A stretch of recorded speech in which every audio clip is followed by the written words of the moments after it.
Hey, good morning out there, Facebook. Happy Friday to you. I wanted to just spend a couple minutes this morning talking about storytelling.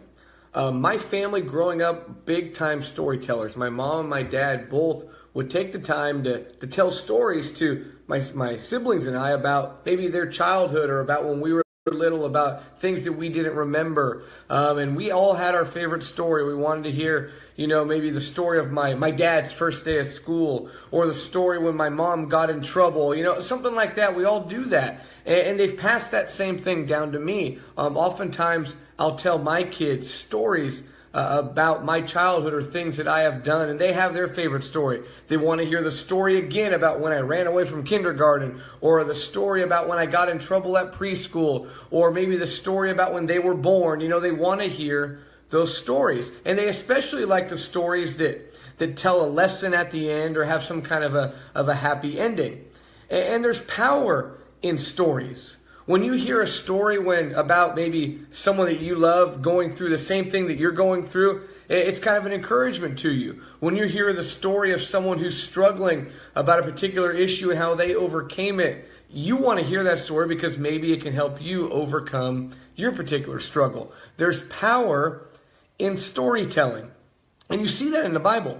Over in Luke chapter 8, Jesus has just cast out the demon out of the Gerasene demoniac. It's a pretty cool situation. Read all of the chapter. But the man, after Jesus heals him, wants to go along and travel with Jesus. But Jesus doesn't let him. And in verse 39, here's what he tells the man. He tells him, "Return to your own house and tell what great things God has done for you." And he went his way and proclaimed through the whole city the great things Jesus had done for him. We all know the great things that Jesus has done for us. So why not tell that story? See, you have a story.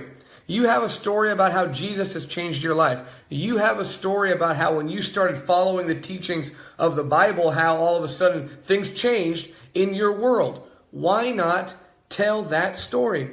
People love stories. They love stories with happy endings. Maybe your conversion, I bet it's that story. People love stories that give them a practical lesson. I bet stories about how you begin to follow Jesus have a practical lesson in them. Jesus has done great things for you. Get out there and tell that story. We need to be people that share that message of Jesus. Again, Luke chapter 8, verse 39, it says, "He went away and proclaimed the great things Jesus had done for him."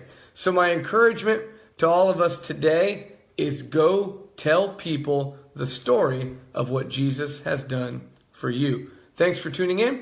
Have a wonderful and blessed weekend.